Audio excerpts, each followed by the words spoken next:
I've been advised by my lawyers this week that I can't complain about any Redditors. But you know what? Screw the rules. I don't play by any rules, so I'm going to do it anyway. I just replied to no. I don't. It's kind of crazy.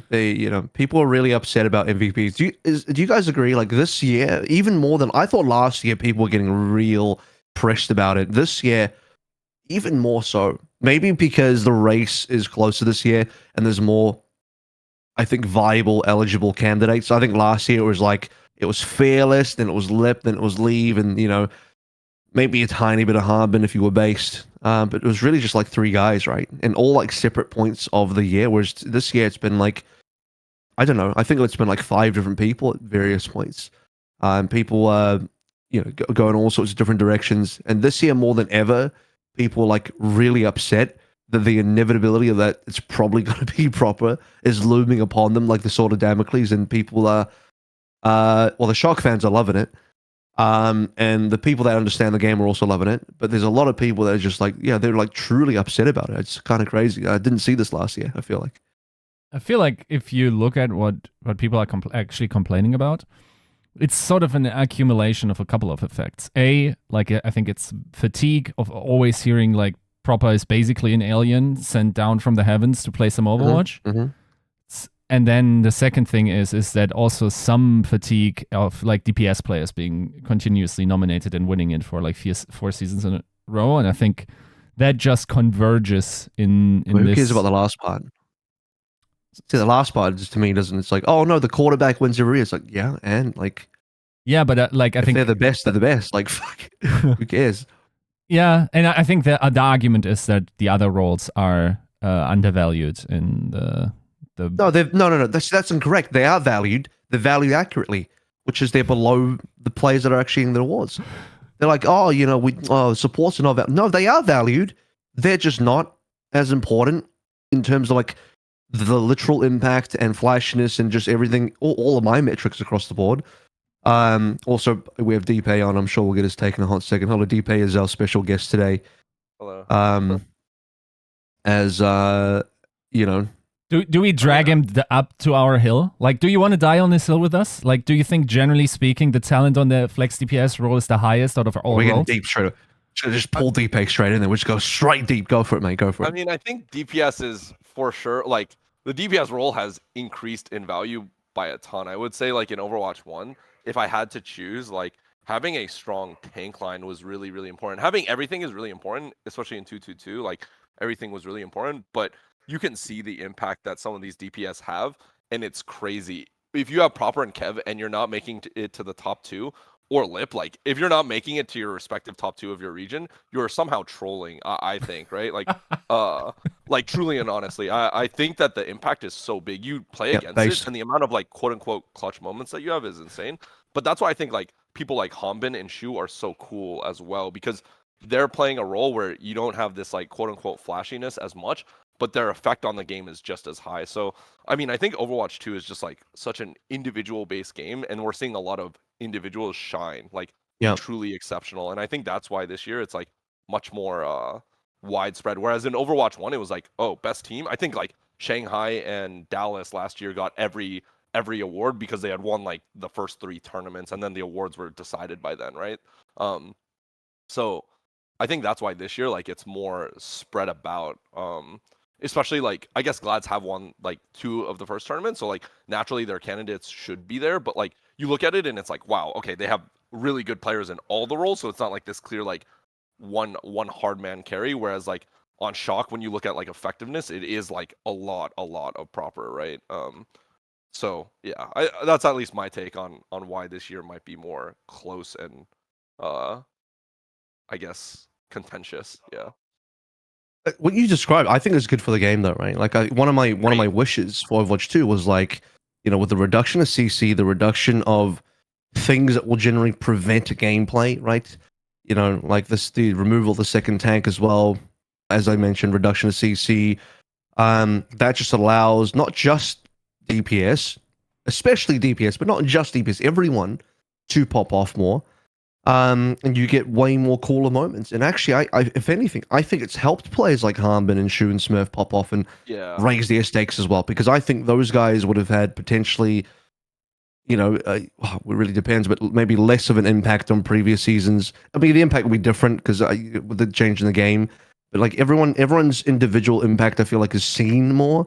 But because it's especially so for DPS, even though support and tank can also be seen doing more cool things now, that's like twice as effective for DPS players. So, but I think that's positive for the game because like when you watch a sport, when you watch an esport, when you watch anything that's competition, you want to be able to see the cool things happening and be able to appreciate that and be able to quantify that tangibly, and then have a level of fandom behind it because everyone remembers the clutch plays, everyone remembers the cool moments. So you look at any other sport, you look at any other esport especially.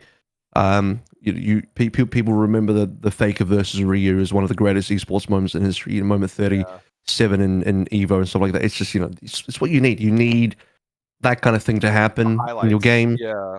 rather You need than these like, oh, that being breakdownable shut moments. down. Yeah, can you imagine if oh, sorry, there's too much things in the game that shut down plays. Those just plays just get deleted. This just never happen, right? So yeah, I think having one of those the plays enabled is great.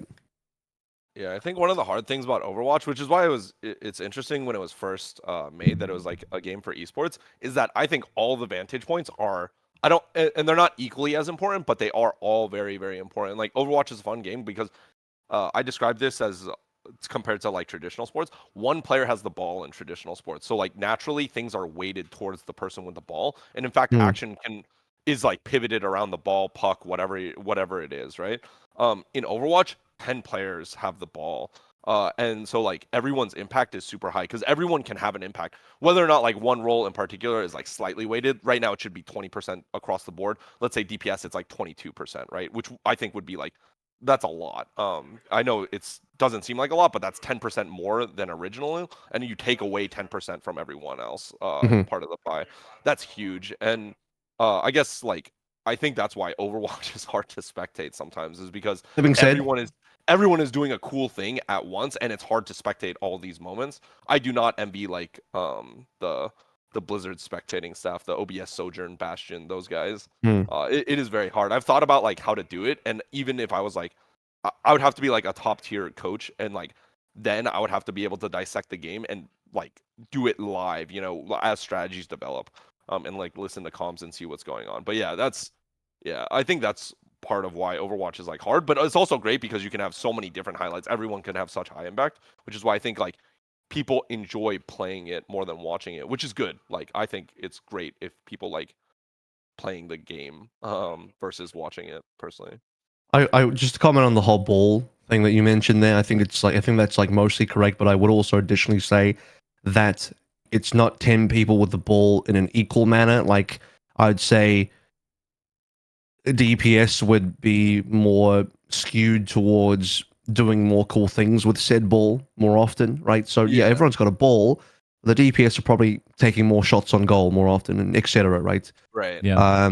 Because they would still be I don't watch enough soccer. They'd be the forwards, like they'd be the strikers. They'd be the guys hitting the ball into Yeah. the goal. So I mean, like, and which by the way, those are also the people that get the most awards in their sport. The goalies don't get awards. Sorry, they really don't. But goalies are very important. Agreed. Yeah. But they are very important, and no one says they're not important. I think this is the part where the conversation Yeah, breaks down for a lot of people because they think, oh, the casters and the players and coaches and all the people in the league only talk about DPS. They clearly don't. They clearly undervalue supports. They clearly don't think they're important. That's not true. We all think they're very important. We all agree supports are very important, right? I think I speak very positively about supports. The issue is they're the goalies of the sport. They're the linesmen of the sport. And linesmen, if anyone knows NFL, they're fucking important. They win you games, but they're not the ones they're not the ones scoring you points. They're the ones enabling the quarterback and the running back, etc., to score the points. And the people that score the points are going to end up getting the awards because whether you like it or not, the execution of making the game-winning play is going to end up being more important than the enabling of that game-winning play. Even though, like, if you didn't have the enabling of it, you might not get the execution of it. But the execution of it was what is impressive at the end of the day, more so than the enabling it from all tangible ways. And I actually feel like that's even more so the case in games like Overwatch and just esports in general, where like, I mean, even if your supports are dead, if you are just good enough at the game as a DPS, you can will your way through and just clutch a fight against all odds. In games like Counter-Strike, even though everyone can kind of fucking carry in that game because there's less quote unquote supporting. But you know what I mean, right? Like in League of Legends and stuff like that. If you're fed enough, if you're good enough at the game mechanically, you can just like 1vx your way through situations that you can't do as a support. It's just not going to be possible. The role isn't designed to do that. The role isn't designed to carry. I said this in my reply to someone today. DPSs carry and supports support. That's just how the roles are. Like you can't fight against that. Like that's just how the roles are. It doesn't mean we undervalue supports. It just means you have to be realistic about what the roles do. I think it also becomes a self-fulfilling prophecy in some way. Because if you look at how talent funnels, right? If I'm the most talented player in the world, I look at the game, I look at the, people I'm inspired by that get the most prestige, that get the highest salaries, and I choose my role, and more often than not, it's going to be DPS, isn't it? Just because of those inherent, like, it is more prestigious. It provides more resources. Therefore, the best talent also goes into that role. And it becomes a self-fulfilling prophecy beyond what even, just at the base level this game is. And therefore, like, I don't think it inherently is a problem to say that Flex DPS is the most stacked role. I don't think it's a perception issue that even the team as thoroughly mediocre this season has someone as incredible as Choicy One, right? Yep. So I think like it's a hard to swallow pill. I agree. I also think No, it's not. we had. No, it's not. Yeah. If you're based and you look at and you can look at things objectively and you're realistic, it's not fucking hard to swallow at all. Sorry, it really isn't. But people want to, like, yes, you could just say, okay, I'm just going to be inspired or like be a fan of the best tank player if I myself play tank. I don't want to be like a second class role, right? Like I want to see the same prestige given, especially if I feel is unjustified that there's an unequal share. And I think that's why people like, Shu and like Hanbin a lot, because they are shining in these roles. Yes. Like they're truly shining in these roles that are otherwise not considered like that are not typically considered like shinable spots. So and I think the game is moving in a good direction where like there's heroes like Ana and Kiriko. Like I still think Ana is like the best designed support where like skill is 100%. clearly exhibited, and it's just like it is skill on skill on skill on Ana. You are always outskilling people, and there are highlightable moments, like Avril was saying as well.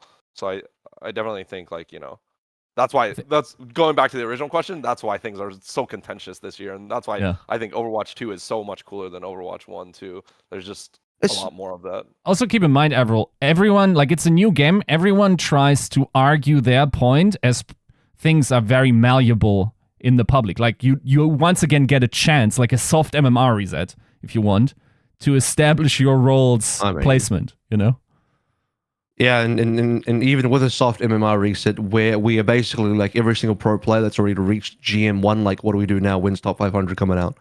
Didn't take long to get back to GM1. Not gonna lie to you. So soft reset or not, in my opinion, we are just back to where we are. Sure. And yeah, I don't know. Like, I don't disagree, yeah. I may be more dismissive, and I'm just like, it's not that hard. You just look at it and be like, boom, DPS clearly the most important role. Everyone agree. Everyone who's sorry for sounding like a dickhead. Everyone who's knowledgeable. No, I'm not sorry for that. Everyone who's knowledgeable agrees. So, yeah. I guess we can move on now. I guess we could actually get into things. Probably been talking about this for a while, but we can actually get into the episode proper and like proper, and we can talk about like some of our actual picks. In Dpei's case, is like what he would have picked, and getting the nitty gritty of it. So without further ado, also by the way, it's Carpe's birthday, so happy birthday, Carpe. And obviously, like, you guys don't know this, but DPS birthdays are also more important than support birthdays. There, I just said something to purposely You're annoy people. insufferable, dude.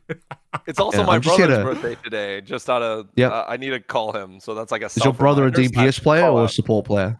When he did play, I think he played DPS actually. Okay, so good. More So important. his birthday is more important. valid. It's It's more- understandable. Yeah, It's more valid. It's more valid.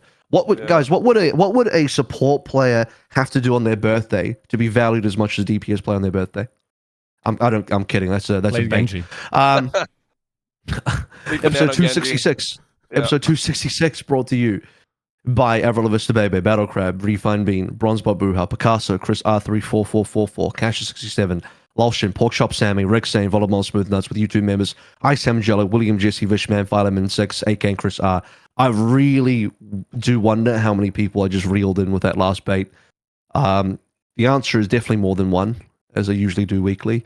So, cool. At this point, everyone submitted their votes in. I was on Plaid Chat recently. It was, to no one's surprise, proper across the board. For actually, maybe it was a little surprising because I was actually kind of on the fence a little bit. I was considering Smurf a lot, like really, really, really a lot, because I was also coming from the perspective of like, who's my first round draft pick, right? I think that's a pretty reasonable way of looking at MVP sometimes. At the end of the day, everybody on the panel went with not that we decided the time, we just kind of revealed who we voted officially. Everyone went proper for Rookie of the Year and MVP. Are you guys? I'll guess I'll say and then I'll justify it later. I also went with Toby for Coach of the Year. So we'll just do the main awards first. Do you guys want to talk about who you went for, or for Dpei who you would have gone for, and then we can sort of, as a group, discuss those options and sort of go over why we might have done that. Sure. Oh, Go me ahead. first? Or? Yeah. Go ahead. Yeah, I think for Rookie of the Year and MVP, I would go with Proper as well. I think it's just impact. I think not winning MVP and then not winning Rookie of the Year is kind of weird. I feel like it's just who was the most outstanding rookie, and I think that was clearly Proper, like kind of regardless of what you think of the MVP question. And then like my framing for like why I think he's also the MVP is like which individual person has the highest impact is what I view as like MVP. And just like which individual has the highest impact either on their team or just like in the game as a whole. And I do think that Shock without Proper looks so much different personally. And like what they're able to do, what they're able to achieve is so different without Proper. And I think that answer might be wrong, but I definitely think it's easy for Rookie of the Year for him. But yeah. Yeah, I also went Proper MVP, Rookie of the Year as well. The reason why, like, I think even if you were under the impression that, like, you should only win one, which I don't support as an idea, but keep in mind, there's no universal rules as to how you will negotiate what someone else is going. So someone might say, okay, it's more important to go to get the MVP, so I'm only voting Proper for MVP. The other person might say, I'm only voting Proper for Rookie and not MVP. And then suddenly the vote turns out, because we have this avoidance strategy, that Proper gets nothing. And like, that's stupid, right? Like that shouldn't be the case. So I think double Proper is the safe option here. And then I'm sorry, but I'm sticking to my guns in terms of, if I look at coaching and where it is most apparent to me, it comes down who does the most with the least. And there I couldn't, like, last year I probably, I would have to look it up again. I don't think I did give it to Get Amazed, but I mean this year, like whatever you thought Get Amazed is, Christopher double tripled that in value, right? Like we all had London like dead last, and now they're like a top 6 locked in for playoffs team. Or actually, are they locked in yet? I don't think so. Actually, I think they got a clinch. They got a clinch, right? So, but still, like that's way outperforming the resources that he had. Also, like the expectations, some of those players actually got way better. I'll be honest. You want me to like be very frank and tell you like one of my biggest misses probably of like estimating player value is like very early in the season I was like to Chris, do you have the resources to find a new flex DPS? Because I think like that backbone is tanking your chances. And then Bankbone like really got a lot better after stage 1 and actually provided a ton of value. It also, being able to flex. And keep in mind, like, this is a team it's not like I think they probably beat like one team in negotiations where they got Poco instead of the Paris Eternal. Everything else is probably not first, like, everyone else that ended up there, probably London wasn't their first choice, right? Like, this is a whatever bigger team, the crumbs that fall to a wayside team that somehow got top 6. And I got to reward that and say Chris. Before we get too deep into Coach of the Year, my bad. Sure. We can actually hold on to it. Have a little suspense because I actually wanted to go over the proper stuff first, the MVP Rookie of the Year, just so we don't skip over it, and then we can get, because I want to talk about Coach of the Year in a little bit more depth, especially since you're here, David. So I don't want to just gloss over it. So we'll do it chronologically here, since we started with MVP, etc. Is this year this is a little bit more hypothetical because I don't know everyone's voting. I'm sure that you guys probably don't know either. Do you feel like this year is more of a sweep for MVP? Well, definitely is for rookie. Let's just be clear. I think it is for rookie. But do you think it could be a bigger sweep in MVP than almost any other year that we've had? Because it looks like, right, I don't, for reference, I do not know of a single person with an official ballot who has not gone for proper. Mm-hmm. Now, the caveat to that is I haven't asked everybody. I haven't looked at everyone's ballots, but of the ones that I officially know of, everyone's gone for proper. Are we looking at one of the biggest sweeps ever? Looking at the past winners, it was Jonak 2018, Sinatra 2019, Fleta 2020, and Leave. And I think those were like contentious, I think, at the time. This might be. At the same time, I know a lot of like GMs vote for this, and I don't know if they have like the same.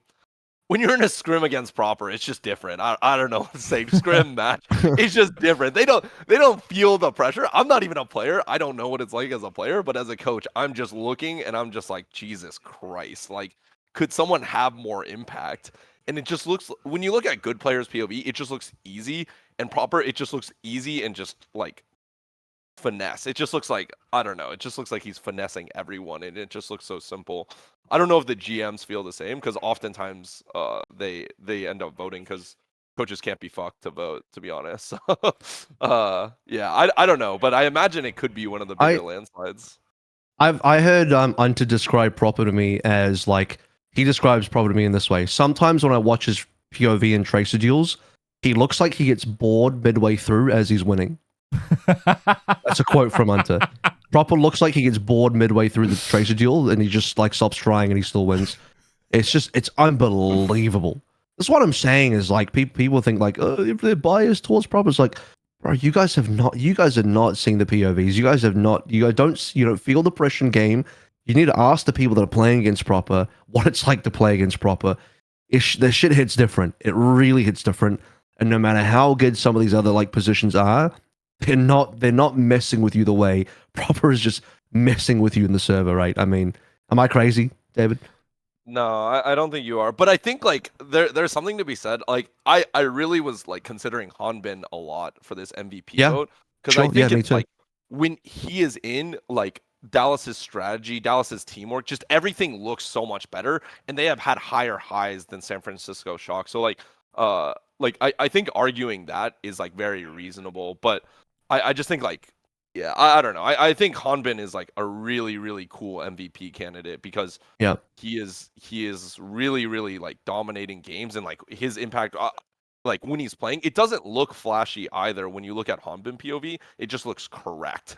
And his team plays around him so well that, you know, that's to be argued of like a team synergy thing. That's why it's like hard to gauge him. But I think that's a really cool aspect is when they put Fearless in. Fearless is like still a high quality player, like but Hanbin is like clearly someone that they like can pivot around, that they can make a strategy around and make things work with. And yeah, I think that's really cool as well. I've always felt like in this situation and this year, I'm just going to, it will suck, and it will also suck to hear for Dallas fans and maybe even for the head coach, but I think rushed through Hanbin's MVP chances by substitute in Fearless, it makes sense. Look, after the season you've had, you're not getting rid of one of those tank players. If you can afford them, like, you would be crazy to not go into the new season with Fearless and Hanbin, right? Right. Now, you come into this year, Hanbul's hero pool is immediately good. This guy is the drill sergeant of this team. Like, he is the comms of this team, right? So then you get into the stage where Monkey is good. If you then don't let Fearless play, then you might as well not have Fearless on the roster. Like, I think in my mind, you gotta justify to a player their existence on that team.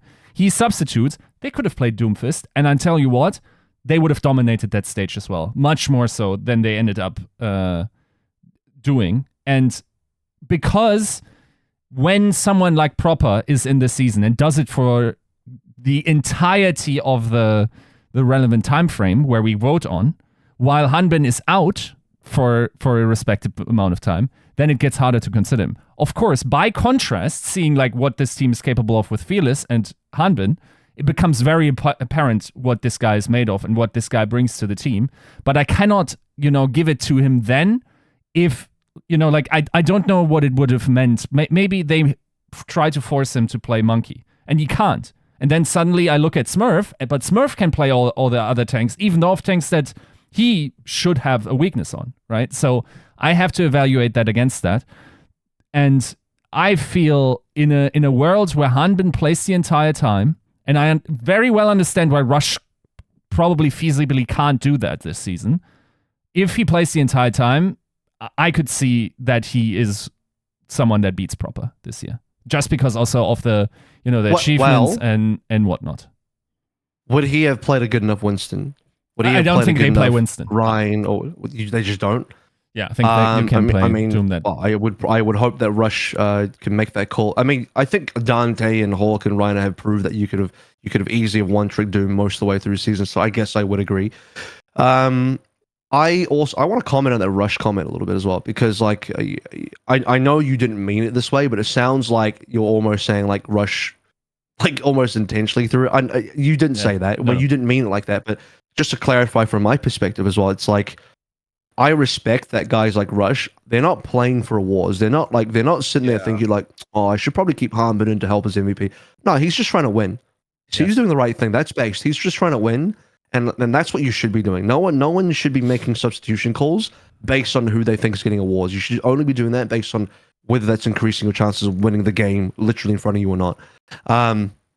So based Rush making the correct substitute, or at least in his mind at the time, making correct substitutions, trying to optimize his team, right? 100%. That's super valuable. You need to go through that exploration process as a coach. Yeah. And so I actually would have said my honorable mention is Smurf, because that was the guy I was tossing up. And it's hard because here's the thing for me between Hanbin and Smurf. It's what's really funny about all this is we had this giant conversation about like, oh, it's the DPS award. DPS is won every year. Funnily enough, I think that the number 2 and number 3 for me were actually both Hanbin and Smurf.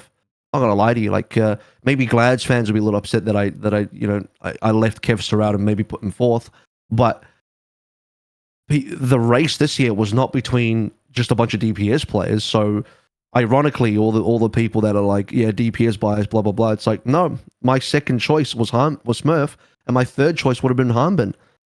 So if Proper didn't exist, this year's MVP, my vote for MVP this year would have gone to a tank player, right? Checkmate, atheist. So yeah, it's on one hand it is very DPS biased, but on the other hand, it's actually not as well. It's really not as well, because I think that what did it for me was Proper just his existence in the server, what he's doing this year is like leave and then more. The fact that you're doing leave and then more means that like I can't not give it to Proper, because of my criteria for why I gave it to leave last year was so strong.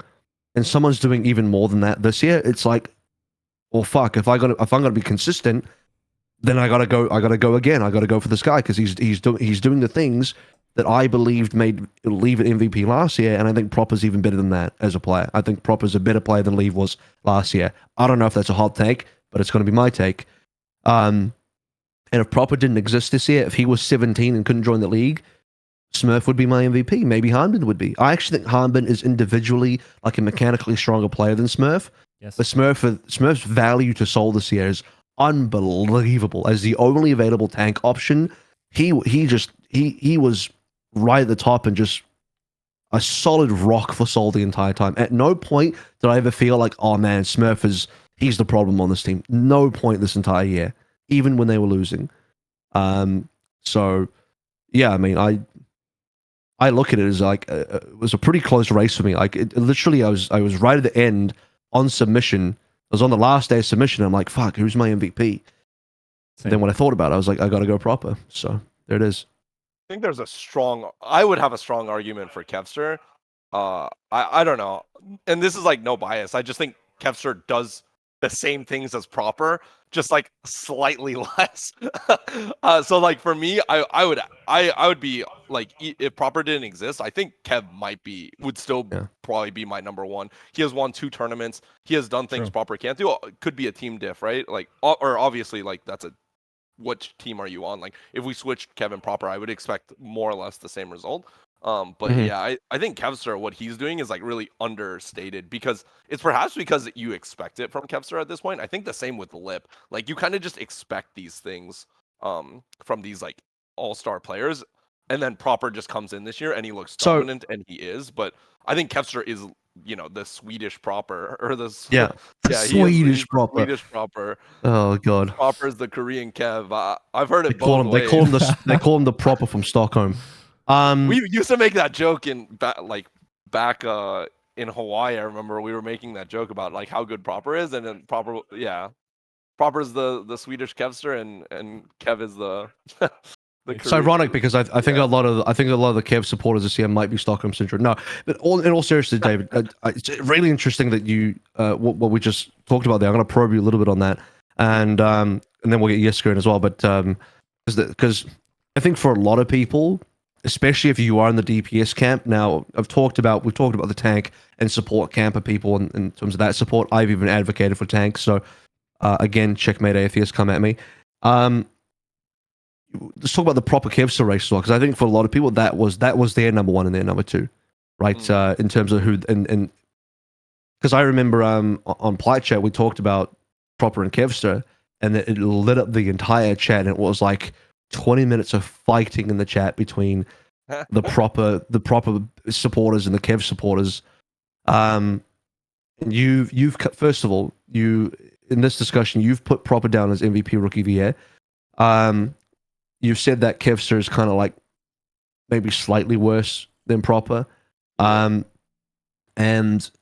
I want to probe you about like the fact that a lot of the defense for Kevster is like, well, he's won 2 titles this year. He's won 2 tournaments. Right. You can't give it to Proper because he hasn't won anything. That's the line of, obviously I don't agree with that, but that's the line of play that people are coming in with. So as someone that's gone for Proper here and says that Kevster's maybe just below him, where do you sit on that kind of discussion? I mean, I think Kev, like skill wise or like overall impact on the game is lower than Proper, but I don't think it's by like this crazy amount. It goes like Proper, Kev, every other DPS in the league. Like that's like the impact, but like the difference between this and this is like small enough that it's like, I could argue that like because Kev has won, he has like shown more from it, but in my opinion, the Glads roster is better than the Shock roster. So if he loses in that head-to-head, like is that their problem? Is that Proper's problem? And you could say I haven't like looked deeply into Proper's performances on those big games, but has he performed on those big games? Just based off results, you can easily say that Kev performed better. And I would say that also like of the heroes, like I think Proper's Genji is like so much better than Kev's. I think it's so much better than a lot of people's, to be honest. Whereas like Tracer was more equal when they did the head-to-head. Like Kev's best hero by far and away is Tracer, as is Proper's. Like I actually don't know if that's Proper's, but Proper's like very good on Tracer as well. And like in that head-to-head, like I would argue that they're very similar. I don't know how it would be for Echo. I'd be really interested if Echo was like hard meta, like that, what that would look like. Sojourn hard meta and Kev had to play it type of thing. What that would look like.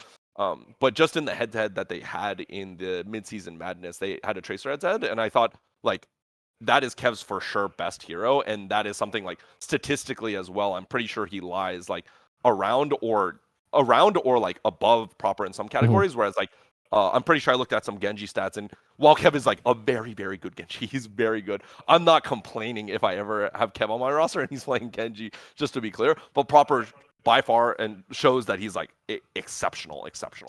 So Yeah. like he pulls away in that category. And Glads did go like what 2 and 4 on that stage, so you can argue against that. But like I still think qualitatively like Proper's Genji is like so much better. So I can see an argument for both, and I would be very happy for Kev if he got the award, because like I think he doesn't get enough appreciation. That's honestly. Because like yeah, he doesn't get enough appreciation. I think like you were even talking about last year for Leave. I think Leave is an amazing player, but I think like in terms of individual like skill, like Kev was far better than Leave. And I stand by that. I think. Okay. Yeah, but I can understand why he won it, just because of the framing of the like situation that he was in Chengdu. So, and he is really exceptional. Just to be clear, we're talking about like these top players and like these inches in this imaginary fucking diagram that I'm doing with my hands. Yeah. Right. But yeah. I like you brought two points up. One is like a pet peeve of mine, which is I think like looking at stats is fine. I think there's the one problem that I sometimes see in the community is like a lack of sophistication what stats mean. Like let me just post like one direct modifier where I can tell you like comparing like even kills per 10 and whatnot makes you not miss the entire plot if you just compare numbers, which is which team takes more fights per 10. So if Shock takes significant, let's say 20% less fights per 10, and yes, that could be because of Proper, but if they take less fights per 10, but Proper has just the same amount of kills per 10 that Kev does, then that's different, right? What you should be looking is at like kill percentage, right? Add first kill percentage. That's always been a huge stat in Overwatch. Like whoever gets the first kills, that's the guy that makes the most impact, because first kills most of the time decide fights, right? I don't think it has changed significantly in Overwatch 2. So I think there needs to be way more, nuance to the stats debate. And then the second question is, and I don't know how, David, how deep you want to get into this, but I think a common talking point that I see across social media is like, okay, so in order to argue that Proper is above Kevster, Kevster still wins trophies, you have to necessarily say that pound for pound Glads is better, or they have better, whatever it is. As a team, they're better, right? Mm-hmm. And then the pound for pound comparison gets brought up. And I think a lot of people don't understand why Shock, like, it feels like, and I agree to it to a certain extent, is people who push Proper have an inclination to say, oh yeah, Violet is mid, like Sam is mid, Kalush is mid, therefore Proper had to carry for almost perfect season type of stuff, right? In order to make the argument stronger. So where do you fall on that? Like where specifically is Glads better pound for pound, if you have to say? I think it depends on the meta, right? Like if we're just going off the mid-season one where they faced off like more directly in the finals, I actually think that Shock, like, even I would talk to the Glads coaches after, and they were like, I don't know how Shock doesn't win this tournament. It's their meta. And I would tend to agree that like, Violet and Finn is like really good, but I think like, I think the tank was very important. It had like lower impact, but I think Kaluja's hero pool wasn't particularly good for that meta is my opinion.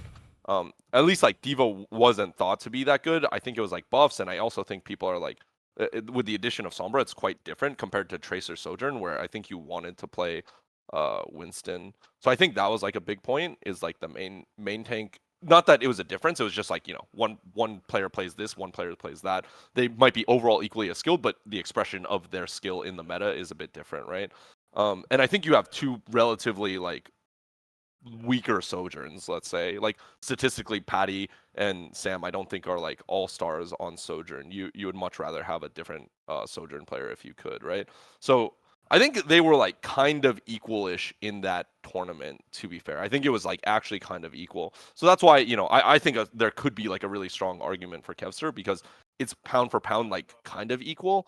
And then like maybe a little diff, little diff here and there, and then maybe a team diff, either whether that's coaching or cohesion or whatever you want to put it, or just like day diff, like sometimes you perform better on some days than others. Is that not really Shock's tournament? You could argue one way or another. I'm sure Shock would have loved to have that back in a lot of different ways, but they didn't perform well on the day because I believe Shock won the upper bracket finals, right? Or won the upper bracket, and then Glads came from the Yeah. lower bracket, right? Yep, correct. So like it's clear that they demonstrated like an ability to win. But it's like on a day you need to perform, and so that's why I think you could make a stronger argument for Kevster. Personally, like I think that I really could make a stronger argument for Kevster. He's like my number 2 pick. Hanbin's just a cool, different pick in terms of why I think he could be considered MVP. But I would actually put Kev as my second pick if Proper didn't exist. Yeah. It's like, and even between Proper and Kev, I think it's like quite close. But I'm pretty happy to put Proper there as well. The final conversation about Proper at all, and then we have to move on to coach because we've still got playoffs to talk about. So very, very final topic here, and it's just something I thought of while we were talking. What has been your impression so far on the flexibility of these players, David? Because when I look at Proper right now, Shocker brought Striker back on to play the Tracer, and Proper's moved across to the hit scan, or it might as well just be the Sojourn role now. But I'm also aware of personally from my time covering Proper, his flexibility of going on to just about every hero required. I've told the stories in contenders where, he was the best Ashe during the Ashe meta contenders career. He was the best Echo. He was the best Widowmaker. He was the best XYZ, whatever hero the team required. He was the number 1 at that. And this is with Pelican on the team, by the way. Yeah. So you've worked with Kev for a very long time, and so I look at like flexibility and in terms of value as well for stuff like MVP. But what do you rate Kev on like some of the non-traditional flex DPS picks? Like if he has to start moving into hit scan, not that I think he is really required to do that this year, especially not with Happy on the team currently. But like when you look at Proper and he's just like he's the best Genji on the team, and then now he's also just the best Sojourn on his team as well, flexing between the 2 DPS roles. It's kind of crazy, isn't it?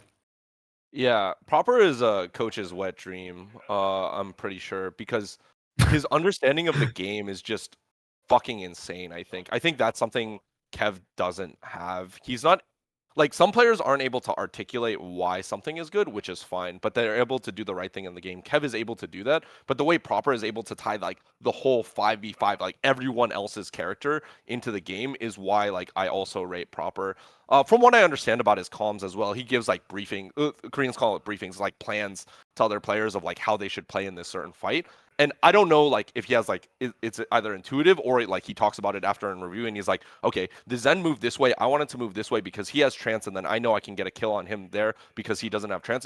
I don't know if he's, like, explaining it in this level of detail. I don't actually know, like, because as a coach, that's how I have to explain things. I'm like, Zen moved this way. We move this way. Like, we have some advantage over here. I doubt any player, like, really thinks that way because that's, like, as coaches, we have to break it down for players as to why a play is good. But Proper like gives briefings, seems to understand the game as a whole, no matter what character he's on. I've seen him play tank in scrims, and he is just exceptional on tank as well. Like his understanding of the game and like how he controls his team, it's clearly around him. Like I think they were like fucking about with him on Zarya. He played Hog in one of our scrims, and it's just Hog is like a very independent hero, but he's probably like giving briefings on like. Or people are just looking at him in the game and then making a plan off of him. Shock players aren't dumb. It's not like they're being mind controlled by Proper or anything. So I'm not sure what level of briefing, but that is something that I've always wanted Kev to do, personally. Like I'm saying like this will make you the next level player, and Proper is actually that. So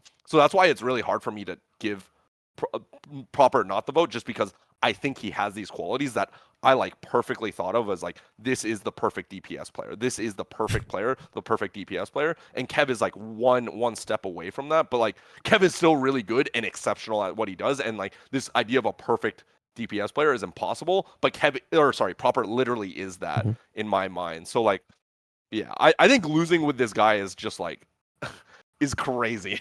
I think losing with Robert is crazy. Like That is a Nope. difficult challenge, personally. Like, yeah. What Dpei is just about to say Proper was also his coach of the year. That's exactly the type of speech you would give. what is right? what I was gonna say as well as like so what you're saying, David, is Christopher was right, and that the best flex DPS players could also just be the best tanks and supports, as proven by Prophet playing Brig this year, and also by Dante's role swapping to tank this year, and what you're saying about Proper and scrims. And by the way, everyone remembers that story from Harsh from back in the day of like, yeah, you remember the remember Vancouver Titans with the Runaway Titans and how like yeah they played against O2 Blast and Proper was just fucking on them with Zarya. Yeah, that story is still out there. Anyway, that's enough Proper talk for one day. To avoid being stun locked on Proper for the show, we're going to officially move on now. But that was a great discussion, and honestly provided some really insane insight that I didn't even know, because obviously you scrimming against Proper, playing against him all the time. I mean, that's just a level of there's just some extra stuff in there that I don't even have access to, that I don't even know. So I really love that. Coach of the year, we got to move through that. We're gonna actually skip Roll Star, guys, because we're gonna run out of time here. I can list Roll Stars if you want. I can just tell you what I did, but we're not going to discuss Roll Stars just because we just don't have enough time. It's also, probably not as important as just getting some Coach of the Year stuff in with the actual coach in here, and then talking about some playoffs. So, why don't you reveal before you reveal who you would have gone for Coach of the Year? What's your criteria? Like, what do you think people should know about coaches in terms of a coach's value? Because I think one of the other discussion points is that as a collective in this entire league, whether you're a fan or even if you're from my position as a talent, maybe even from Yiska's position as a journalist, knowing what coach is doing and being able to quantify that tangibly and measure them, it's fucking impossible. Like, it's really hard to know how you're supposed to quantify coaches. And so what it always ends up being is it's either like, oh, best coach on the best team, yeah, that's coach of the year. So Russian Moon won it, right? Or in this case, it's like, well, coach heavily outperforms with his team's budget and gets a way higher result, aka i.e. Christopher, right? So where do you stand on evaluating coaches? I think it is also super hard. You guys say it's super hard for you. I have like all the details as to why it's hard as well, because even evaluating my own performance, it was the end of our season Sunday. I use the off season as a time to reflect on like what I need to do better. Like, what is my role? What is my impact? What realistically is like something that affects the team in a meaningful way for performance or even non-performance issues, right? Like, it's really hard. I still stand by, and this is just a rough number, but I still stand by a coach's impact, like in the season, is going to be between 5 to 10% if you're a really good coach. 5 to 10%. I think your roster is each individual player or like your other 6 whatever players that you have on your roster, playable players on your roster, that's going to be like 90 to 95%. So I think a lot of like coaching is actually getting the right players before the season, is my opinion. I think that's a lot of like really important things for like how you do it. So there's the preseason part and then there's the season part, and I think both are very important, because let's say you have a great preseason and do that and then you can't make it work in the season, then it doesn't fucking matter. So you need some combination of both. Like, I got this roster together and then I was able to make it work, right? And I think you should be judged on both. That's why both of my candidates are like Christopher, and he spells his name Christopher, but I'm just gonna call him Christopher because that sounds Yeah. idiotic. It is. Christopher, and then I think Face is really underrated as well. Very true. He has won some 100%. tournaments. I was with him in the roster building process, and like while that was hand in hand, like he deserves like full credit as far as I'm concerned, right? Like, we did that together, but like I'm not gonna, yeah, like that. A lot of it, was just a collaborative process, and you just give it to the head coach. I think you just give it to the head coach for whoever's like leading that, right? Because I like know that it was a lot of me and Face deciding things, and then Smash and Unter came after, for like when we had made most of our decisions, as us two coming from the previous year, and then we had like got the other coaches. And I'm not saying Unter and Smash aren't good coaches, just to be clear. I'm just noting that if I'm talking about the preseason, like what you need to do to get the roster, and then talk about the postseason, I think that is important that they were a part of the beginning process as well. So I think both have like strong merit, and it depends what you value more. And I was thinking about this. I'm not actually sure. I think because Face is so underrated, it's hard because I'm like not objective. I really like Face and love working with him, and like I have worked with him. And I also like the Gladiators because that was the team I was on. So it's really hard for me to say objectively. But I think like what Chris has done as well throughout the year is like crazy important. You know, everyone had London, like I don't know how low you had them, but like bottom 3, bottom 4. Literal last place. If you were a really optimistic fan, bottom 4, right? And I think that was part in due to like people over indexing from last year, where it was like for lack of a better word, a shit show last year on London from like all the inside stories I've heard compared to everything. So like I think people under index on the talent that they had. And like I think also people under index on the talent that they gained as well. Like you mentioned Backbone, and I think that was a big get. He was in some like tryouts that Glads had as well, and I thought he was a good player, but it didn't make sense with Kev, right? But like that was like a possible thing we were seeing. You know, we had also saw that. So, and you know, when you see something, it doesn't necessarily mean anything. I'm sure there's a lot of coaches who see a lot of things and just like, you know, they hit, they miss. Scouting sometimes is a bit of a gamble. It's not a bit, it is a gamble, especially with like fresher players from contenders that aren't like known quantities, such as like Proper or something like that, you know? So I think like, yeah, maybe he got lucky in scouting, but you know, that's also a skill. Like people would say that we got lucky in scouting skewed as well. And I think that's a skill / you know, you try, you took a gamble and it did work. So, you know, like fuck me, if we're gonna say everything's lucky, you gotta give credit to putting your chips on the table for when it matters, right? So I think like the roster is actually like better indexed than, or better performing than initially thought of. But I also think, you know, the record they have now is incredible. What they've been able to do in the regular season is incredible. I think he leaned towards strengths. I think, you know, he was in a meta that people didn't understand or over-indexed into like non-main supports, and he found his diff in the first couple metas by playing Rhine, and I think that was like really important.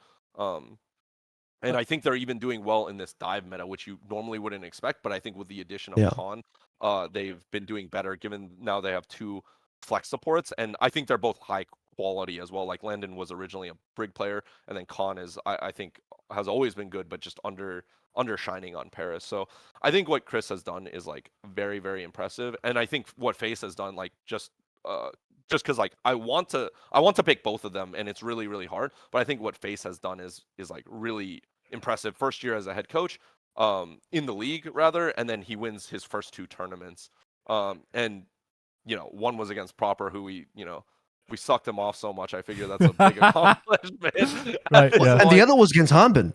Yeah, and the other was against Hanbin. Yeah, who is I think Glads had like a way better strategy going into that. Like I thought it was obvious Glads was gonna win, you know, but you know that was just my opinion. I had not like spec'd any scrims at that point, but outside looking in from my Overwatch 1 knowledge, I thought they had like a way better strategy personally, and that like the power levels of Monkey versus Zarya was like totally in favor of Monkey, and they had a good strategy. But and also Patty was like very good at Soldier, which he was not good at Sojourn, but his Soldier was actually like very good. So I think they had like a huge skill gap in my opinion in that meta. Anyway, yeah, Face should be mentioned for that, and I think his is more weighted towards the preseason, whereas Chris is more weighted in the like during the season coaching, I suppose. So, and not saying that they either did a bad job with their respective other part, but yeah, I think I don't know. It's a really hard choice. I would be fine with either personally, and because of my bias towards Face, I assume that I should pick Christopher, I suppose. But also my inner part is telling me no one has picked Face, so I want to give him credit where credit's due. But I don't really know. I think they can share the award as far as I'm concerned. Here's the one thing, and I agree, Face has to be the runner-up, I think. Or it's Toby, of course. Like Toby, what I think we tend to do be a bit, you know, NA and DC. Yeah, but... Yeah. I think 8-pack sucks this year. So. Oh, I'm leaving the show. Goodbye. Yeah. No, but the weakest 8-pack's ever been. Yeah, sorry, go. The thing is that, and okay, this maybe you can tell me this is unfair, but it felt like the players that Glads had could have actually won stage 3. They just didn't substitute space into the position in time. didn't make qualifications. And by the time quals came around, they were probably the best team in the league at the meta. If they could have participated, That's what Chris said anyway. Yes, Chris had that point. Had the point, like, they probably win that stage as well. Like, they were destroying Strims in that meta. So, also, I will say, and if we're being fair and not dodge that point, there are intangible reasons or reasons outside the game why you don't want to make that move at that time. I understand that as well. It's not an easy situation, but I think inherently this team had the chance to have this season of maybe one of the most dominant seasons ever, and then unfortunately they don't make the crucial substitution. But in general, and this is why I kind of hate the new format. I thought when I voted for Coach of the Year, I didn't actually vote for the head coach. I voted for the team, but I understood that this is not something sexy to the viewer, so you need a face for it, and who's the best face? The head coach, right? So, like, I want to vote for face, but also then want to acknowledge the entire coaching team. And I think I'll use rhetoric that you might be familiar with.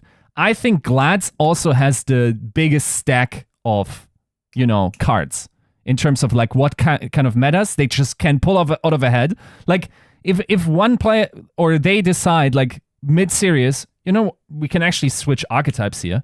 They just have that on lock. And I think like every one of those coaches brings like a particular archetype to the table that just like complemented them so well. And they could win tournaments in very different metas just because they understood them so well, right? And having this fat stack of chances in terms of the meta archetypes that they have makes for a great team. It's still inherently a great gamble. Don't get me wrong. I think like, for instance, London winning in season 1 is a complete gamble. They hit the playoff meta and then it works. Seoul almost winning against Shock, or like I think that was probably the closest Overwatch League final we ever had. Like Seoul even making it that far, complete gamble with the Hawk situation and whatever, right? Yeah. So the hitting the right meta during playoffs is inherently a gamble. But what the best teams in the world are able to do is either force the meta very early into a direction where it looks like their perfect meta archetype is just the best in the world and nobody has time to look elsewhere, or they have the biggest stack and just have it on lock. Even if someone else finds the best comp, they can now execute on it just because, they are just this flexible and have an understanding in a lot of ways. And I think from that point of view, I'm not saying like Christopher didn't, and I think this is also one of the points that Christopher had in the interview, is like a lot of them were like almost the analysis was like mimetic towards London. It's like London won a match, it must have been Reinhardt. Well, guys, we didn't touch it since like stage 1. No, that's a hardy Reinhardt win. Like it's very, even though the guy has played Junker Queen more, has been pretty good on Junker Queen, it feels like also the analysis towards playoffs, like we need a Rhine meta if London wants to have a say. It felt very reductive, and I think in that aspect, London has also exceeded, that they do have more than this one pocket comp, which is probably more than we can say about a team like Chengdu was last year, where it was literally probably just this one comp.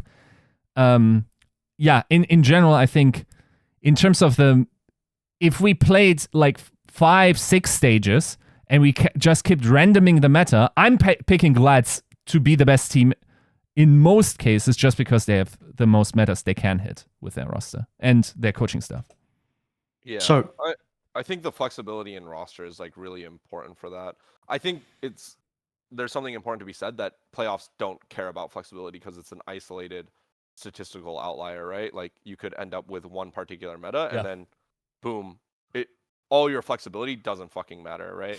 You end up in a queen meta, I don't care about your flexibility. You're playing queen, right? Yeah. So yeah, I think that's kind of important, and I agree that that's a very fair knock onto the Glads coaching staff, because that it was the most quote unquote coachable meta, I think, for sure, was a new meta, new heroes, but also relying on like past knowledge of like Orisa Sigma, like rush comps, bring back rush comps, goats. It was like a mix of everything, and I think that comp really like showed which teams fundamentally understood the game, which teams. I don't want to even say coaches, but yeah, because I think that one was a meta that we could succeed in, and I felt like my theories were like mostly correct as well. Like we were very far ahead, but it, still your players need to play the game and play. Like eventually teams will copy. Like Glads by the end would see all this stuff and then be able to like gather together what is good, what is bad, and why. Yeah, but I think that's a fair enough. Obviously, the best face is face, guys, and that's the end of that discussion. I thought it was the same joke. Yeah. I want all the Gladiators fans who came in with this massive energy about like, oh well, Kevster's got 2 wins, so how can Proper be MVP? Kevster's obviously MVP. I want you guys to apply all of that same energy to Face when you talk about Coach of the Year. I've barely seen any Glads fans come out and be like, obviously Face is Coach of the Year. He's got 2 wins. None of you guys say that. Why is that? Why? How come you guys don't back your head coach the way you back Kevster? I find that to be quite funny.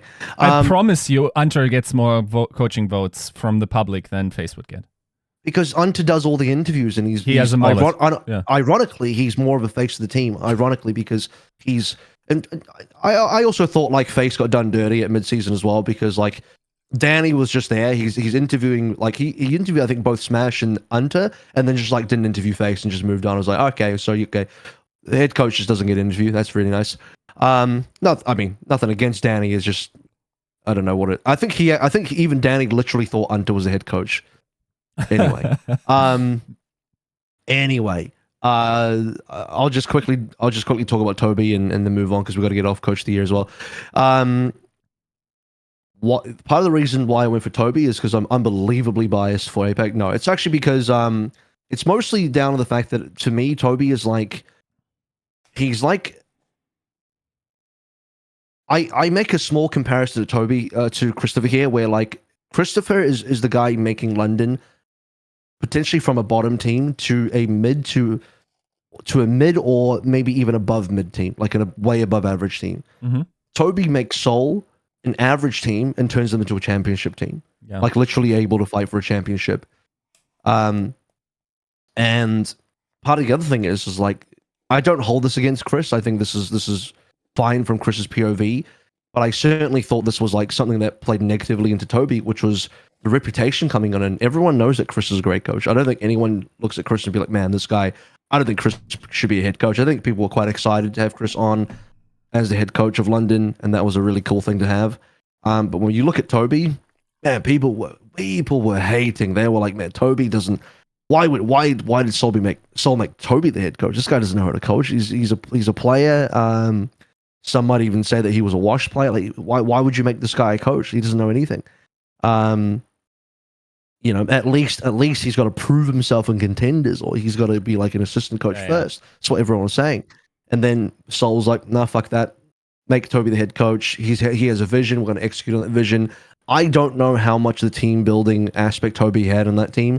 Obviously, when we talk about with David here, he and Face had a lot of input into building the Gladiators. I don't know how much input Toby had on building the Seoul Dynasty roster, but assembling that roster, acquiring Smurf from other options, and I believe the way the story goes is, this is from Arnold, Profit had a big impact on recruiting Smurf by convincing him to believe in the vision of the team, and Smurf had better offers. As far as I'm aware, Smurf had better offers in terms of like, I think financial compensation, but he was brought over to Seoul because he believed in that team.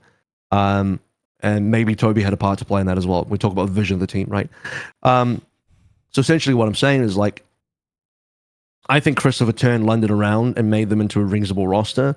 But when you have a reasonable roster that gets built into like a championship roster from Seoul, especially when previous versions of Seoul were super disappointing, even their 2020 year, which has been their biggest year so far. Well, we talked about this. I mean, a lot of that was some major. I hate using the L word, but like luck kind of in the playoffs. The whole Gesture Hog thing really helped them out. A massive change up in the meta. We heard this in the Christopher interview. It's like Chris, they were ready to potentially win the finals that year, and then boom, the Hog meta came and everything just changed, and suddenly they lost everything. I mean, I just think like for a person that had below zero expectations, let's forget about no expectations. Toby had below zero expectations because people expected him to fail. No one expected Chris to fail. I think people expected Chris to improve London. Everyone, for some reason, just automatically expected Toby to be shit and fail. And for Seoul to be just disappointing again. And then he comes and boom, straight away, stage 1 victory, done. Because APAC is a round robin, you have to beat everybody. You have to beat everybody. And regardless of what you think about like specific skill level, that doesn't matter. Because it's still hard no matter what. Because when you look at APAC results and how topsy turvy it always is, and how like chaotic it is in terms of who's beating who, right? The APAC circle of like who's beating who is it literally is just a circle. Like everyone's beating everybody. There's no free games. I don't want to speak too negatively, but like I'm sorry, but there's no Paris Eternal in the APAC region. There's no freebies out here, fellas. Even the Valiant will fight you tooth and nail. They'll push you to map fives. Valiant have had an unbelievable amount of map fives. Guangzhou, humongous improvements. They will push you as well. There's no easy teams. There's no free teams. You fight around Robin, every single team is fucking hard. Even Hangzhou Spark, who just randomly comes and beats Seoul. You know what I'm talking about? It's just like there's just no free games. Everybody is fucking difficult to beat. So, I respect that a lot in terms of winning in that region.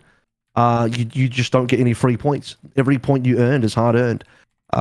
So what pushed me over is just the complete turnaround of the Seoul franchise. And they have the best record they've ever had. This is the best year they've ever had so far. They actually won a title for the first time. This org has never won a title. I think that's crazy. Really? No, they've never won a title ever. The Kickoff Clash was their first ever title as a franchise in 5 years. Yep. And Toby just walks up and does it. So like the conversation between like Fakes just walking up, first time head coach, 2 back-to-back titles. I fully agree. I think that's amazing.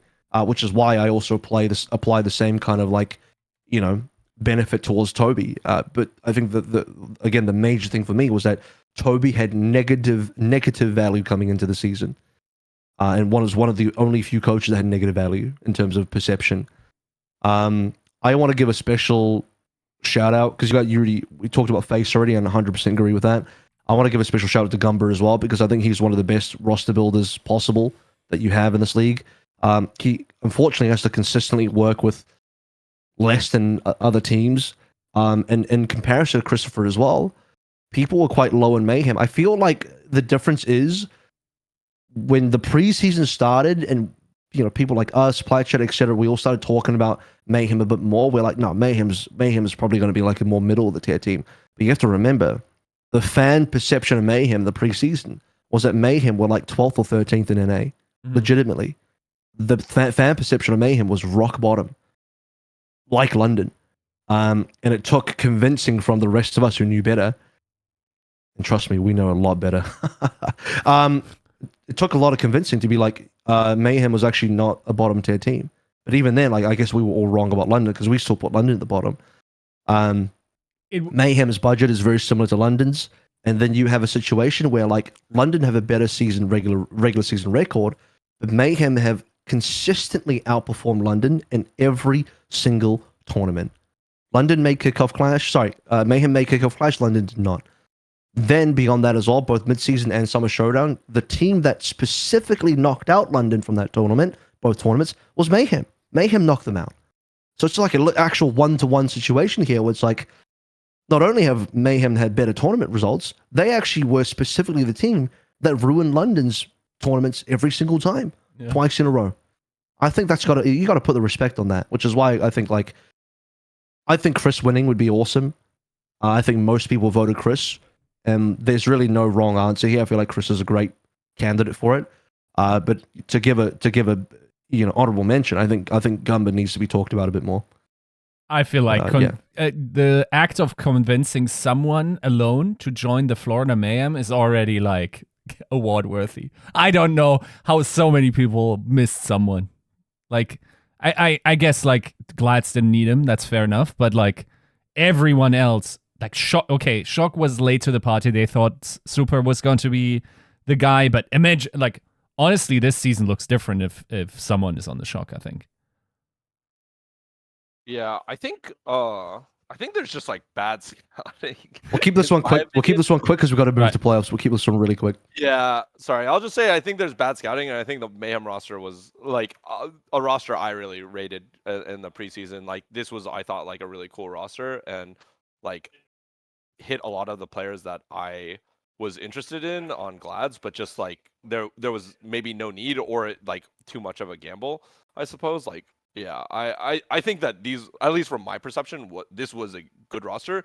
And why I guess I don't put Gunba at Coach of the Year is just because I don't think he's like overperforming with his roster during the season. But I think the roster construction was quite good. But I don't know their record now, but it is like not as good as say what I could expect. It's not overperforming, I don't think, to its expectations. Well, And, I think it's impressive. super good. Like yeah. But that's the thing, right? Roster construction is one of Gumba's primary strengths. And so like when you look at Mayhem, we're like, yeah, they had a pretty good roster. Remember, their budget's very similar to Spitfires. Mayhem had a very impressive roster. Their ability to attract talent and actually like form these rosters is undeniable. I think Gumba's got a great track record for building incredible rosters. Okay, we got about 10 minutes left, maybe less than that. Let's talk about play-ins and playoffs. We'll get right into the heavy shit. We're going to get right into hot stuff. How are things looking for playoffs at the moment? Who do you think's ahead? Who do you think are the very strong favorites? Maybe even just tell me who you think's going to win the season this year. Is Kiriko going to have an impact on the playoffs? Are we going to see a very different meta in playoffs compared to where we are in Captain Cup? Et cetera, et cetera. Who wants to start? Go ahead. I don't even know what the patch notes are for. No one knows. No one knows. Yeah, so it's really hard to know what the meta is. I think we're playing on live. Assume we're playing on live. Yeah, I think so. Assume we're playing on live. Yeah, I don't think Kiriko is that good. I haven't seen it. Obviously, if I see it in ranked, it's not available in ranked, right? And hasn't been. No. Yeah, it's hard for me to tell because I actually don't see a lot of people playing it. I know teams are scrimming on live already in preparation. Yeah. I haven't really asked because I'm on my break. No, they are I already. don't think Kiriko is that good. Like.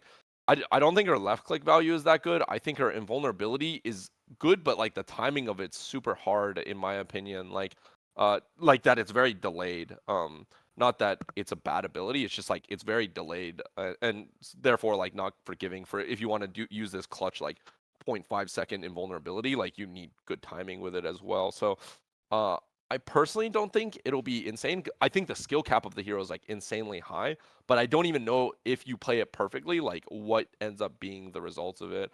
I kind of imagine that the playoffs are very similar to what is being played now, which is kind of scary for like who I think should win. Like I agree with what Yiska said earlier about having the most cards. I think Glads do have the most cards, but it just matters if your cards are good at the right time, right? So my general pick is Glads just because I think they have the most well-balanced, like flexible roster, flexible coaching staff, like Yiska mentioned. But at the same time, I don't think those cards really matter. It will have to really depend on that patch. But I think the top 3 in NA are very valuable, and I think Dragons you should count back in. I personally don't rate like APAC super high, but I remember I just have nightmares about Dragons last year and how I don't think anyone had a chance. I thought it was just Dragons and then Atlanta Glads is kind of how I felt like it was last year. Atlanta Glads like damn, you just rolled out that. Okay, you got Dallas. Never mind. Yeah, sorry. Yeah, but for the playoff meta, I thought that we and Atlanta had the best understanding of how to play. Just remember, David, because now that APAC gets to go to LA and they don't have to wake up early, they're gonna win.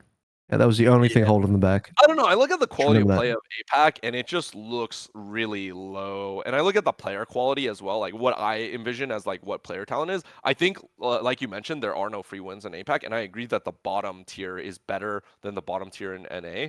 But I think that the top end is also like worse than the top end in NA by by a significant amount. And I think that was proven, or at least like that was my impression before Midseason Madness, and that was more or less proven as well. That's because they had to wake up early. We're talking about this because they had to wake up early. It's not the travel like. No, but I think. I mean, you could be right. You could be right, David, because I think the part of the other reason why it's close is because the top is close to the middle and the bottom is close to the middle, and therefore everyone beats everyone. Yeah. Right, that makes a lot of sense to me. So I don't necessarily disagree there. So just to clarify, you are heavy favorites for winning the season's Glads. Here, right? Yeah, I would put Glad. Like I think they're all in the bracket is the thing, but I'm gonna give. I agree. Glads have the most cards. I think Fuel demonstrates that they have the next most cards, and then I would put Shanghai there. And I'm never gonna discount a team with Proper. Yeah, I'm never gonna discount a team with Proper based off all our previous discussion. But I think would love it. Like Glads, Fuel, Dragons, and then Shock / Dynasty. No love for as Soul. far as No love for favorite. Soul in there. Dynasty, I guess, would be tied with Shock. I actually don't. I think that their strategy is actually quite good, but I think that like strategy tends to matter less in tournament, is my opinion. Right.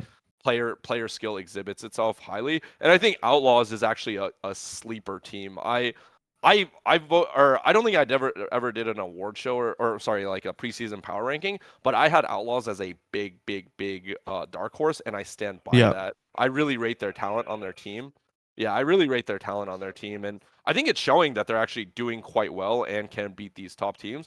But I don't know if they have it all together as a thing. They have a lot of holes, They like strategically and also like roster wise. But I think you can sort those out potentially. But I mean, I think it's weird. Houston is like the literal definition of a dark horse. Yeah, Am I wrong? Like I think they're literally maybe Rain as well. Both Rain and Houston to me are dark horses going Rain. to the playoffs. Yeah. Yeah. Rain is Also, super interesting. I think they have the player talent. I rated Rain as like almost close to like #1 player talent okay. in North America. It's not really showing, but their tournament result has always been quite good, right? Top 3 in all the tournaments they've been in, and I don't Last think year, you that's mean? coincidence. No, I think Summer that is... Showdown. I think they Summer Yeah. Showdown. Oh, They didn't right. even. They didn't London make it. They Farming, didn't right? even make Yeah. it. I think that was Yeah. yeah, maybe a team understanding meta, kind of similar to Glad's, either a coach problem or something. But I think their player talent is so high. If the meta gets figured out for them, like it is great for them, because I think, like I said, I think that really shows. So I would actually put Atlanta like higher than.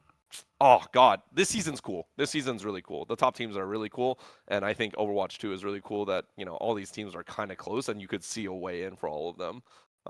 Yeah. Real Rain quick. is really interesting. I think it would be funny as fuck if Shock don't win the finals. Obviously, there's no more tournaments left. If Shock just don't win the finals, but proper sweeps all the wars as someone that's won nothing. I think it would be funny as fuck, and I especially want that result. Even though I'd love it if Shock win, but if they don't win, because it looks like a lot of competition, but then in proper sweeps everything, it would make the fans really mad, and that would make me happy.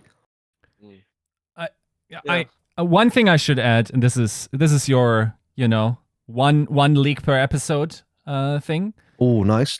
I actually have to correct you, David, here. Actually, teams are scrimming and have been scrimming for a bit. Like the top teams were qualified, right? So they could scrim on live. Yeah, they have been scrimming live. Right. Yeah. And I've been shown some screenshots that they are definitely trying Kiriko. It doesn't mean that the meta entrenches there. Strong. Yeah. But teams are definitely also more than a block considering it.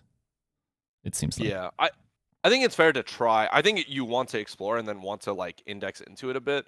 My personal opinion is that the power level is not high enough, but I haven't really seen it used in rank. I'm just like theorizing, but I definitely think that if you're not trying to invest in Kiriko, then you're doing something wrong, because you don't want another hog situation. Yeah. But I think you don't want to over-index into it and be wrong. So you have to like, I imagine that this was the first week that people are actually trying, because what's it called? It's the first week everyone's like, Overwatch more 2. people know they're qualified, so they just gear towards playoffs. I've seen people on live servers just in custom games, but at the same time, just my personal opinion is I don't think it's strong enough, but I'm not actually sure.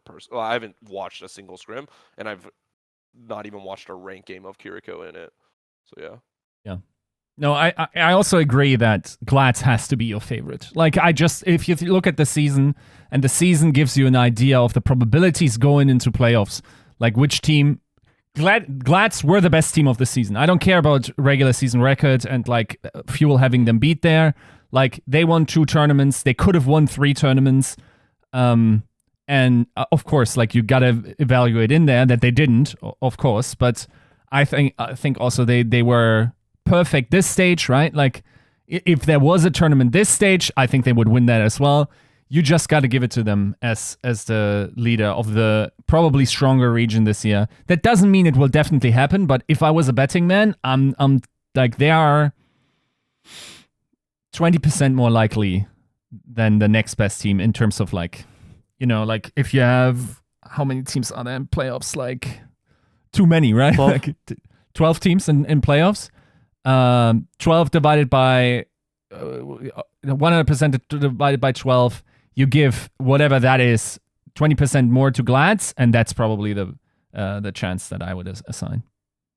I think their acquisition of Happy also helps them personally. I think that like fills a Sojourn gap that was desperately needed in what is clearly more of a Sojourn meta, and that was not like Patty Pans or Onz's hero pool. I don't think like in their hero pool, whereas Happy I think is good. I don't think he's exceptional at Sojourn actually, but I think he's like I'm not complaining about it, and it's a strict upgrade from Patty, who they already won a tournament with, on Mm. that hero. So I feel like they filled a gap and increased their player quality, which is uh for what already is like considerably like one of the best rosters in the league. I think puts them over the top for best roster in the league. I really think that acquisition puts them on the top for it. Do you I think real quick? Do you think Shock would be stronger if you were to switch Proper onto Sojourn and bring Sam out instead of playing Kilo and having him play a pretty I don't mid know Sojourn? Yeah, I don't know who the better Sojourn is. I never thought I know I think Shock like from rumors, doesn't really rate Kilo's hit scan. But like I personally think it's good enough. Maybe he doesn't like take space as well as Sam does or Proper, but his aim is still very good. He's still like a very good Ashe player. He's always been a really good Ashe player. He seems more like a grind player than like someone who understands the game, if that makes sense. Like Mhm. needs rank to grind it out and needs just like situations and like then he'll perfect it. So I think ranked is really important for those types of players, like intuitive players.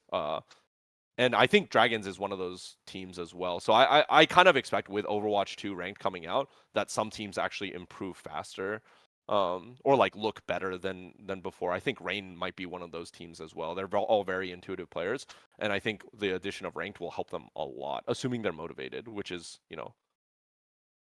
hopefully good I assumption that people are just motivated. remember, guys, Striker's on the team now as well. I don't believe that Shock are going to really use much of Sam or Kilo for the rest of the season because Right. Striker proper should be your duo to finish it out, right? If it's Tracer, right? Like we don't really know, No, but even if it's Tracer, Sombra, it's well, we've seen Sombra as well. What else have we seen? We've seen Sojin Genji. So I don't know if Striker plays Sojin. So that's maybe the only one comp where you're like, well, you maybe put proper back on the Genji and bring out Kilo for the Sojin, or if you don't believe in that, then you bring out Sam for the Genji. But I it think if fits the you are the back Shock, line you well too. you lean towards more Striker proper comps, right? Those should be your specialist comps. You lean more Tracer. I don't think they're going to do much of the subbing other players in. I think personally, from my the way I look at Shock. You want to play Zen as well. I think you want to play Zen Bap Tracer if you're a Shock. Like fits all your team really well and gets you the highest peak. You'll play in my Diva too. opinion. I Yeah, think you and want to it play allows you to play Kaluge Diva, double flex. Sigma. I mean, look at the meta right now. The Yeah. meta is off tank double flex support. That's perfect for the Shock, right? Yep. That's it's exactly what they want to play. I actually think Shock are coming into a great meta, and another team that are coming into a great meta, Outlaws.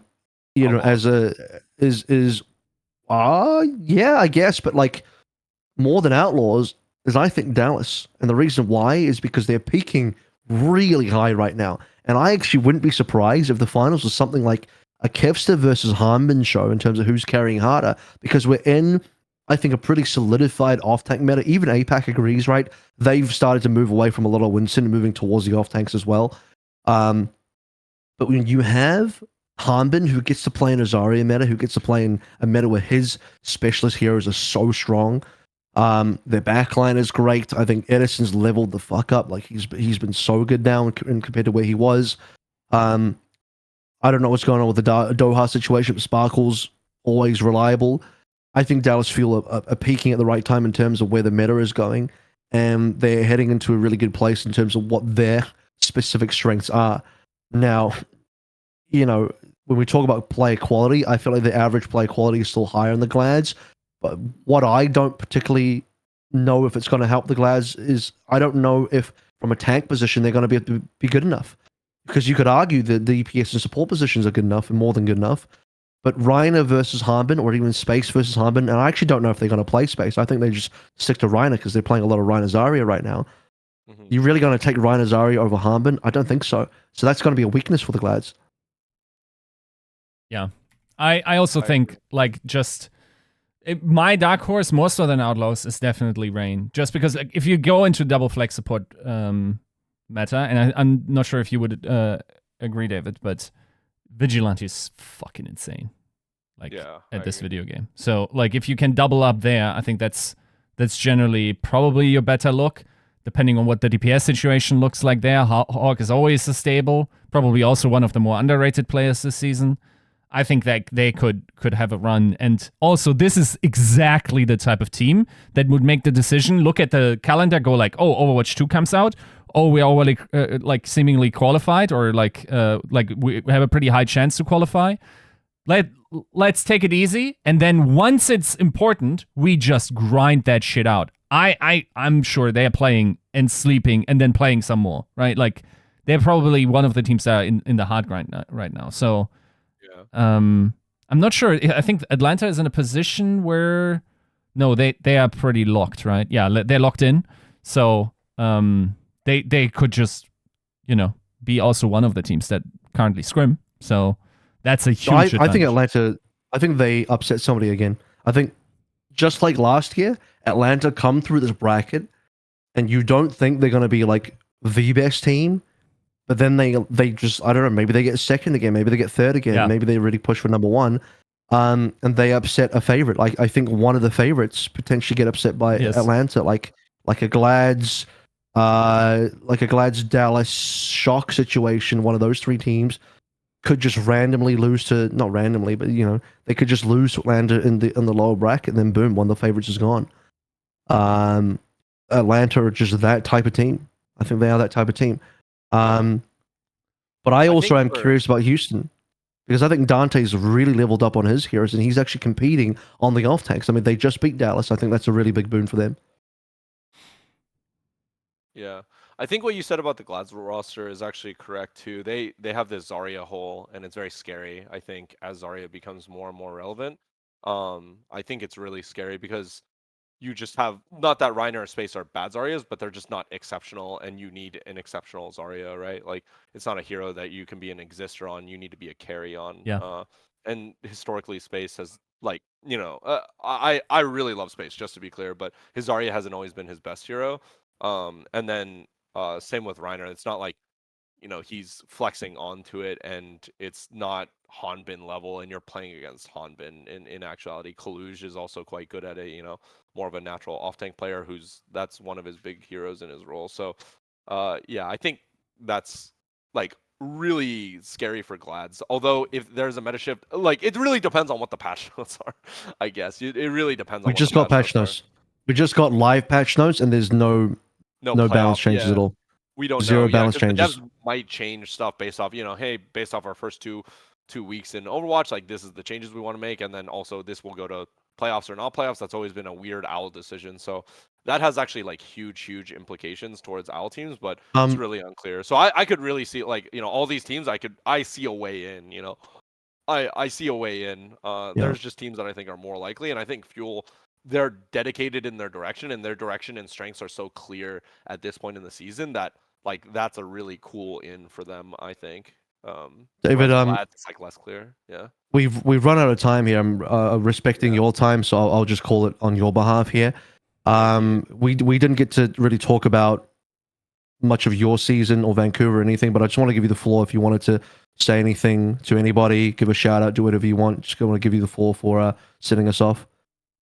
Yeah. I mean, one shout out to you guys. I know that there's like not a lot of Overwatch League content out there, and I think it's really important that there is. I think Overwatch League is super cool. We're talking about all these stories. We're all super passionate about it, and I think like between us and just like the competitive community, the community that cares about Overwatch League, I think podcasts like this are like super helpful, and I'm always happy to be on. And I love what you guys do, and I love that it helps our community in that way, and for all the viewers who are interested in OWL. Like I think that's a big thing. For my season, I don't really have much to say. I wish we could have done better, and there's so many things I feel like I could have done better, or the team could have done better that I wasn't able to achieve. And I think like I wish I had more time to kind of sort out these issues, and I hope I do better next year wherever I go, if it's with Vancouver or not. That's yet to be decided, but for fans of me, I guess like I'll keep trying my best to do the best I can, and hopefully you guys still have faith in me. So But yeah, thanks again for having me on, and I do have to go, so appreciate Yeah. all the time, and I love talking Overwatch. I love Yeah. talking Overwatch, so anytime, guys. Thanks. Awesome, All right, thank you. final question. Did you get your jersey or not? I'm kidding. Episode 266 is done. Thank you so much, Dpei. We'll see you next week.